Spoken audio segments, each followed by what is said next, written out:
নমস্কার বন্ধুরা, সবাই কেমন আছো? আজ আমি চিলি চিকেনের রেসিপি নিয়ে চলে এলাম। তো আমি যেভাবে বাড়িতে চিলি চিকেন বানাই তো তোমাদের সাথে সেটা শেয়ার করলাম। তো এখানে আমি সলিড চিকেন নিয়েছি, ভালোভাবে ধুয়ে জলটা ঝরিয়ে। তো এখানে আমি পরিমাণ মতো লবণ দিয়েছি। তো ছোট ছোট করে কেটে নেওয়া হয়েছে চিলি চিকেনের জন্য। তো এখানে আদা রসুনের পেস্টও দিয়েছি এখানে আমি, আর দিয়েছি এখানে 2 চামচ আমি ভিনিগার। তো ভিনিগার বদলে তোমরা পাতিলেবুর রসও দিতে পারো। আর সুন্দর একটা কালারের জন্য এখানে আমি 1 চামচ কাশ্মীরি লঙ্কার গুঁড়ো দিয়েছি, আর দিয়েছি এখানে আমি 1 থেকে 1.5 চামচ আমি দিয়েছি গোলমরিচের গুঁড়ো। তারপর এখানে আমি দিয়ে দেব 2 চামচ সোয়া সস।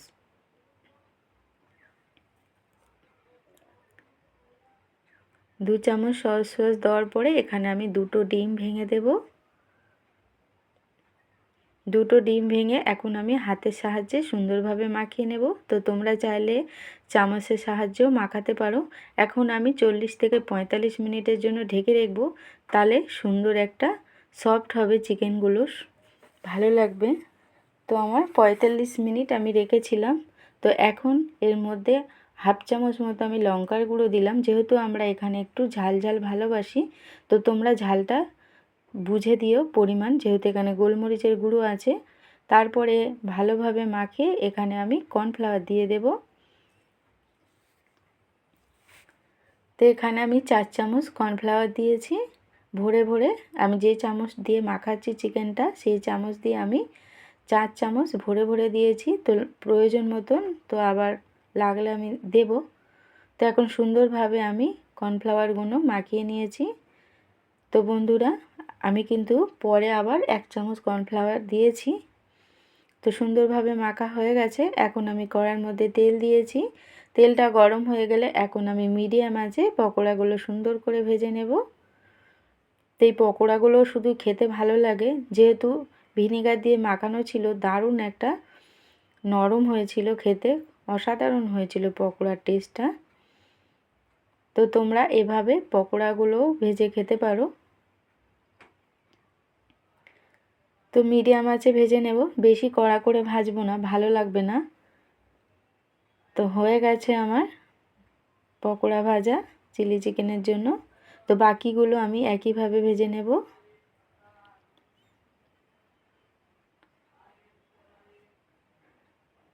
তো সব পকোড়া আমার ভাজা হয়ে গেছে। তো এখানে আমি সবজি কেটে নিয়েছি, পেঁয়াজ নিয়েছি 3টে চৌকো চৌকো করে, ক্যাপসিকাম নিয়েছি 2টো, কাঁচা লঙ্কা নিয়েছি, রসুন ঝিরিঝিরি করে কেটে নিয়েছি, ও আদা নিয়েছি আমি ছোট ঝিরিঝিরি করে কেটে। তো তোমরা চাইলে আদা রসুনের পেস্টও দিতে পারো। এখানে আমি 4 চামচ টমেটো সস দিয়েছি, আর দিয়েছি 3 চামচ এখানে সয়া সস। তো আমি রেডি করে রাখছি। আর এখানে আমি চিলি সস দিয়ে দেব 2 চামচ। তো প্রয়োজন মতন তোমরা কিন্তু টেস্ট করে পরে দিতে পারবে।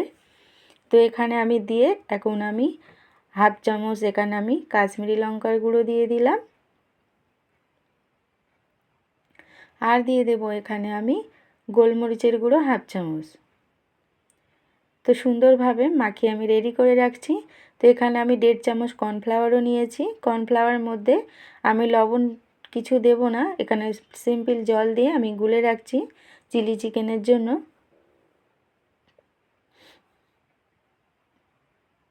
তো ভালোভাবে আমি এখন মাখিয়ে রেখে দিচ্ছি। এখন রান্নাটা আমি করে নেব ফাইনালি। তো কড়ার মধ্যে তেল দিয়েছি, তেলটা গরম হয়ে গেলে প্রথমে আমি রসুনটা দিয়ে দেব।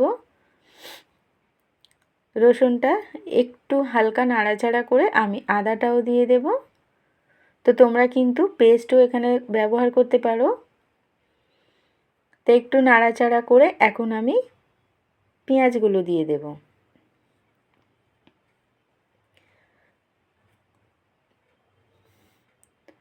তো প্রথমে পেঁয়াজটা দিয়ে একটু নাড়াচাড়া করে তারপরে আমি ক্যাপসিকামগুলো অ্যাড করে দেব। তো ক্যাপসিকামগুলো এখন দিয়ে দিয়েছি। আবারও আমি মিডিয়াম আঁচে হালকা ভেজে নেব, বেশি কিন্তু ক্যাপসিকাম পেঁয়াজ ভাজবো না, তাহলে ভালো লাগবে না খেতে বেশি নরম হয়ে গেলে।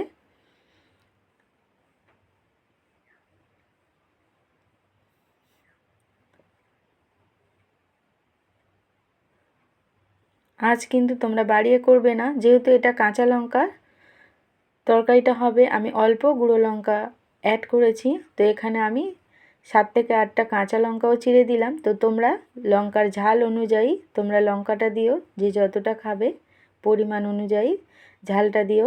তো এখানে আমি পরিমাণ মতো লবণও দিয়ে দিলাম, দিয়ে আবারও আমি নাড়াচাড়া করে নেব। দিয়ে এখন যে সসটা আমি রেডি করে রেখেছিলাম, তো সসটা এখন দিয়ে আমি সুন্দর করে মাখিয়ে নেব। তারপরে এখানে আবারও আমি গোলমরিচ দিলাম 1/2 চামচ, আর দিয়েছি এখানে 1/2 চামচ আবারও কাশ্মীরি লঙ্কার গুঁড়ো। তো সুন্দর একটা কালার আসবে, যেহেতু এটা আমি কাঁচা লঙ্কার রান্নাটা করছি তার জন্য। এখানে আমি 1 চামচ চিনিও অ্যাড করলাম। তো এই রান্নাটা কিন্তু টক ঝাল মিষ্টি হবে। তো চিনিটা দিয়ে নাড়াচাড়া করে চিনিটা গলে গেলে এখন আমি পকোড়াগুলো দিয়ে দিলাম। তো এখন সুন্দরভাবে মাখিয়ে নেব, কিন্তু বেশিক্ষণ কিন্তু তোমরা কষবে না। আমি এখানে 1.5 থেকে 2 মিনিট কষাবো চিকেনটা। তো বেশি কষা হয়ে গেলে সসটা পুড়ে যাবে, ভালো লাগবে না খেতে।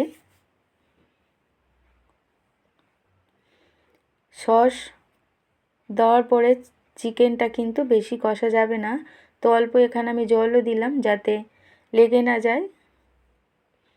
দিয়ে এখন ফাইনালি কিন্তু আমি জলটা দিয়ে দেব। তো চিলি চিকেন তো মাখা মাখা হয়, তার জন্য বেশি জল দেব না। আর চিকেন তো সফট, যেহেতু ভিনিগার মাখিয়ে রেখেছিলাম সব সিদ্ধ।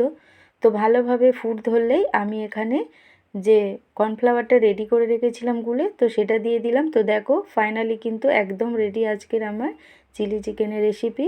তো কেমন হয়েছে বন্ধুরা কমেন্টে জানিও, ভালো লাগলে লাইক কমেন্ট শেয়ার করে দিও।